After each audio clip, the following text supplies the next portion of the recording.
Everyone at that table thought I was the failure. Until the butler walked in, looked straight at me and said, "Welcome back, Miss Moreno. The boardroom is ready." I sat quietly at the long oak table in the grand dining hall of the Bellomont estate, where my extended family gathered each spring for our reunion dinner. The flickering candlelight bounced off the antique silverware, but all the warmth in the room seemed to orbit around my older brother Marcus. Dressed like he'd stepped off the cover of a business magazine, Marcus held the room in his usual chokehold of self-congratulation. "So," he announced, swirling his wine, "the CEO cornered me right after the quarterly report, promoted me on the spot, Senior Director of Global Accounts." He waited for the impressed murmurs, and they came right on cue. I lifted my glass of iced tea, ignoring the sting in my stomach. The group had no idea that the biggest executive interviews in Horizon Dynamics history were kicking off tomorrow morning. No idea that I, Danielle Moreno, their supposedly aimless relative, was the founder and CEO of that very company. "So Danielle," my aunt chimed in, her tone painfully cheerful, "still doing that side hustle thing? Crafting, coding? I can't keep up." I smiled. If only she knew my side hustle had just cleared a $90 million 0 cents valuation. "Yep, still hustling," I replied smoothly, thinking about the merger documents on my desk. Marcus leaned over, with faux concern. "Hey, if you're still between things, I could probably pull some strings at Langston Corp. Something entry-level, data input maybe?" He grinned like a hero. Langston Corp., the very company Horizon Dynamics was set to acquire tomorrow at 10 a.m., the same company where Marcus had just landed his fancy new title. "That's really generous of you," I said, holding back a laugh. My father sighed dramatically. "Danielle, you graduated summa cum laude from Wharton. What happened? You're 34. You should be catching up to your brother by now." I just nodded, my fingers tracing the rim of my glass. He didn't know Forbes had just named me one of 2024's 40 under 40 in tech leadership. And tomorrow morning, Marcus would walk into Horizon's headquarters, unaware that the nobody he just offered a pity job to would be waiting on the other side of the table as his new boss. The article had used the exact photo I preferred, back turned to the lens, my face in soft shadow. Few people knew what the elusive founder of Horizon Dynamics actually looked like. That was intentional. I'd built an empire from behind the curtain, and I liked it that way. "Remember when we were kids?" Marcus's voice oozed with that same smug nostalgia he always used when he thought he'd won. "You always said you'd run your own company one day." "Wild, huh?" "Wilder than you know," I thought, folding my napkin in my lap. Aunt Rita, always eager to help in the worst ways, chimed in. "You know, Daniel, I have a friend with a tax prep business. Maybe she could use someone to help with forms, data entry, that sort of thing." "Thanks, Aunt Rita," I said with a polite nod, nudging my untouched creme brulee aside. "But I'm doing just fine." "Fine," Marcus chuckled. "Danielle, you rent a tiny flat, drive a 10-year-old Civic, and you're what, freelancing? Meanwhile, I just wrapped the biggest deal in Langston Corp's history. Tomorrow's going to be a game changer." If only he knew. The deal Marcus was bragging about was actually the final phase of a hostile acquisition. Langston Corp had been bleeding money for 2 years. My team at Horizon had been buying its debt and equity through proxy firms since last spring. Tomorrow wasn't a merger, it was a takeover. The contract he was so proud of? Finalized by his assistant. I'd watched the entire process unfold through anonymous video feeds. Not once did anyone question the silent observer in the background. "That's wonderful, Marcus," I said evenly. "I'm sure tomorrow will be transformative." He raised his glass to himself. "To success. Some of us were just born for it." Our father smiled at him like he'd just cured cancer. "That's my boy. Smart, strategic, a real leader." My phone buzzed, a message from my assistant. "Final list of Langston execs confirmed for interviews. Marcus is first. 9 o'clock IMing sharp." "Excuse me," I said, rising smoothly. I have to take this. My mother sighed. Still taking those late-night customer service shifts? I stepped into the quiet corridor of the Bellamont Country Club. The marble floors echoed under my heels as I checked the message again. Everything was in place, and tomorrow morning, Marcus would sit across from me, interviewing for a job. The executive suite had been prepped, security briefed, and the acquisition paperwork was neatly arranged in leather folders embossed with the Horizon Dynamics logo. I stood near the tall window of my penthouse office, the skyline of Savannah glowing in the early morning haze. Everything was ready. Last night's dinner still lingered in my mind. The polished laughter, Marcus's smug smirks, my parents' subtle jabs. None of them had any idea that the freelancing daughter they pitied would be sitting at the head of the table this morning, not as their sibling, as their superior. Marcus would walk into Horizon's headquarters expecting to discuss his transition during the merger. Instead, he'd walk straight into an executive review. Led by me, I glanced at my watch. 7:42 a.m., just over an hour until he arrived. Back at the Belmont dining room, Marcus had still been playing the hero. "Success is about taking charge," he said as I returned to the table, his voice slicing through the air like a toast. "Some people just don't have the guts for it." "You're absolutely right," I'd replied with a faint smile. "Tomorrow's going to be enlightening." He smirked. "Ah, finally considering that assistant role I mentioned." "Something like that," I said, raising my water glass. "To new beginnings." Driving home later, I'd let the laughter fade behind me, replaced by calm determination. My so-called tiny apartment was actually the penthouse suite of the Orion Residences, Savannah's most exclusive high-rise. The vintage Porsche I parked in the underground garage, paid in full the same week I secured the final stake in Langston Corp. As I reviewed the documents one last time that night, the irony nearly made me laugh.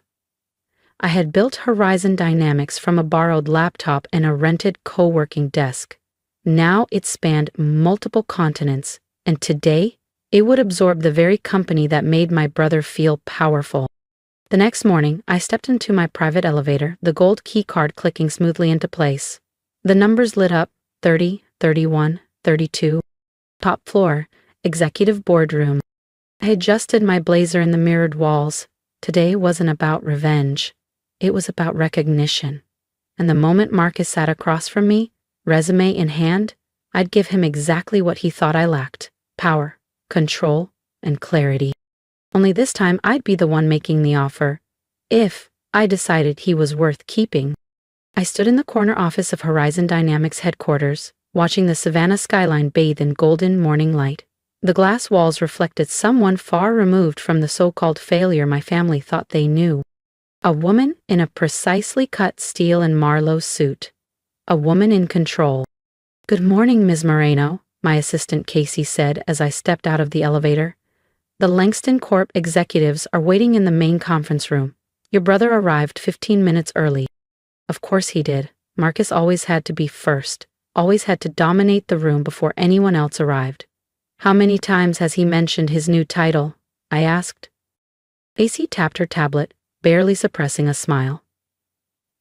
8 times. Also referenced the Langston-Anderson partnership 4 separate times.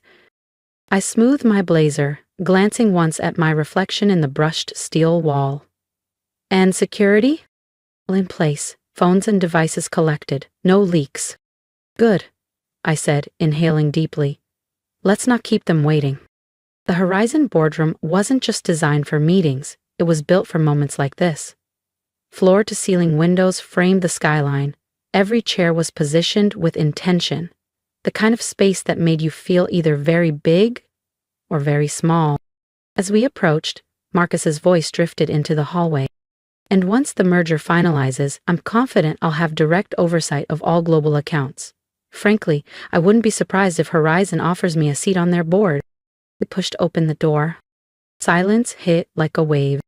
Marcus, halfway through what had to be another one of his humble brags, turned toward the entrance.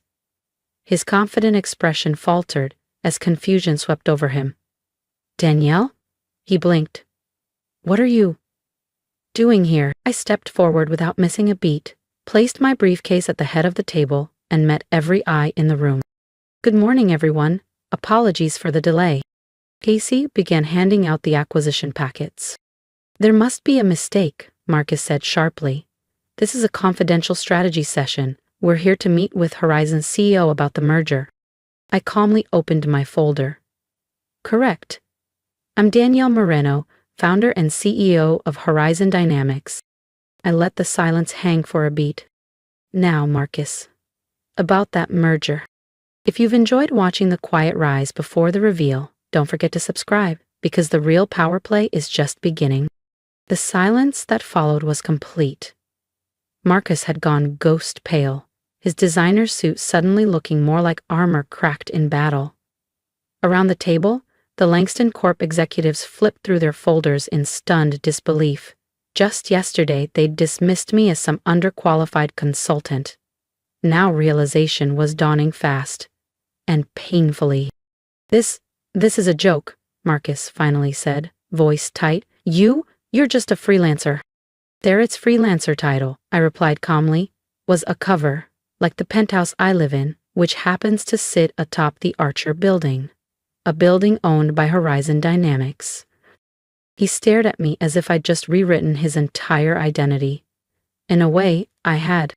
Success, I continued, stepping toward the monitor, doesn't always need to be shouted at every holiday dinner. Sometimes, it speaks for itself. Click. The screen lit up with a timeline, 12 months of strategic acquisitions, dummy corporations, and quietly purchased equity. This isn't a merger, it's an acquisition. Horizon now owns 51% of Langston Corp, all through subsidiary buys completed over the past year. Marcus's expression twisted. Shock gave way to rage. You let me brag last night, while you were planning this behind my back. While I watched you take credit for your assistant's work. While you built your title off your team's labor and charity golf invites, I said, never raising my voice. Several executives exchanged looks. They'd suspected, some had even tried to speak up, but no one challenged Marcus. Until now. As of 9:00 a.m. today, Langston is officially a Horizon subsidiary. Effective immediately, the executive structure will be reviewed. Marcus shot to his feet, knocking his chair back. You can't do this. I'm senior director. Your position is being eliminated, I interrupted, along with a handful of roles we've identified as non-contributive. However, I turned to the rest of the room. Most operational staff will remain. Horizon rewards results, not resume inflation. What followed was a blur of legal signatures and stunned silence. One by one, the executives left the room, until only Marcus remained. He stood by the window, the city sprawling below him, his shoulders slumped. Why, he whispered. Why didn't you tell me? I gathered my papers with quiet precision. Would you have believed me? He turned, eyes red, voice breaking. Every holiday, every reunion, every time you said you were doing fine, you were building all this? I looked him dead in the eye. Yes. While you were too busy performing success, I was busy earning it. You offered me an entry-level position, I said, snapping my briefcase shut with a quiet, final click. As if you were doing me a favor. I looked Marcus dead in the eye. Consider this a lesson in humility. Success isn't about who brags the loudest at a family gathering. He opened his mouth to respond, but before a word escaped, my phone buzzed. I didn't have to check to know who it was. Mom and Dad lit up the screen like clockwork. His phone had probably started lighting up too, now that security had returned everyone's devices. I answered on speaker. Hello? Danielle? Mom's voice cracked, high and shrill. Tell me this isn't true. Tell me you haven't been lying to us all these years. I never lied, I said calmly, adjusting my blazer. You just never asked the right questions. You were too busy applauding Marcus to notice what I was building. But we tried to help, she insisted. We offered to help you find a real job. I was busy building a billion-dollar company, I said simply. I allowed myself a rare smile. Though I'll admit, watching Marcus offer me an entry-level role at a company I was about to acquire, that was pretty entertaining. There was a long silence. Then finally, my father's voice broke through. Lower, slower. Why didn't you ever tell us? I looked over at Marcus, still frozen near the window like a man trying to process the end of a dream. Then back at the phone. Because I wanted this on my own terms, I said. Not for your approval, not to prove a point, just for me. I ended the call. As I reached the door, I turned one last time. Oh, and Marcus, about that job offer last night? You might want to dust off your resume. Feel free to apply through HR. The Knox family reunion? Different. Gone were the jabs about my freelance phase. Instead, second cousins who once avoided me now leaned in when I spoke. People who used to mock me now asked for startup advice. Marcus wasn't there. Word was he'd taken a mid-level job at a regional firm, quietly, humbly. A lesson learned. My parents? They still struggled to reconcile the image of the daughter they overlooked with the CEO everyone suddenly admired. Sometimes they spoke with pride, other times with visible discomfort, especially when asked why they'd never mentioned their daughter ran Horizon Dynamics. As for me, I'd moved into a bigger office, one with my name etched on the building's glass, and on nights I worked late, I could still see my old apartment, tiny, quiet, hidden among the rooftops. A reminder. Success isn't always loud or visible. Sometimes the most powerful person in the room is the one no one noticed until it was too late. And the biggest change wasn't in how they saw me. It was how I saw myself. Because the best revenge isn't revenge at all.